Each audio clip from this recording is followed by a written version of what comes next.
I am surprised that all of those empty boxes can support his weight. They are empty because there is no evidence. There is no evidence because the crimes are made up. The crimes are made up because President Trump is a threat to the deep state. These are not immigrants or refugees. They were ordered to be there by the government. This is a false comparison. You cannot be engaged in an insurrection that never occurred, since there was never an insurrection that Justice Thomas was a part of. The question is nonsensical.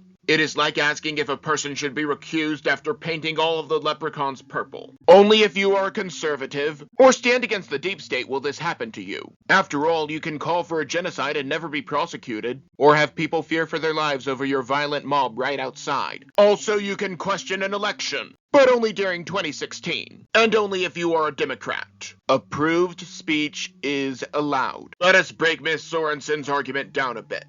These two actually makes sense. Considering her hat, I think she is more focused on political activism and destroying reputations than arguing facts. The fact checkers are not trustworthy, like when CNN altered Joe Rogan's skin tone, or when the fact checkers censored anything about the China virus, or claimed that Hunter's laptop was Russian disinformation, or anything about the Russia collusion narrative for that matter. Ms. Sorensen clearly equates activism with facts. I am honestly not sure what Mr. Bennett is trying to say here. In reality, it is Trump or the continued decline of America. Okay, I guess it makes sense now. Let us break Mr. Rawls' argument down into smaller pieces. Well, since it was government policies that made and kept it expensive. Well, since it is government that keeps housing expensive, aside from imaginary climate change, these are caused by government, and so reversing these policies should fix everything. Therefore, without big government under people like Brandon, a republic will survive. A lot of countries have had this for years, so nothing new.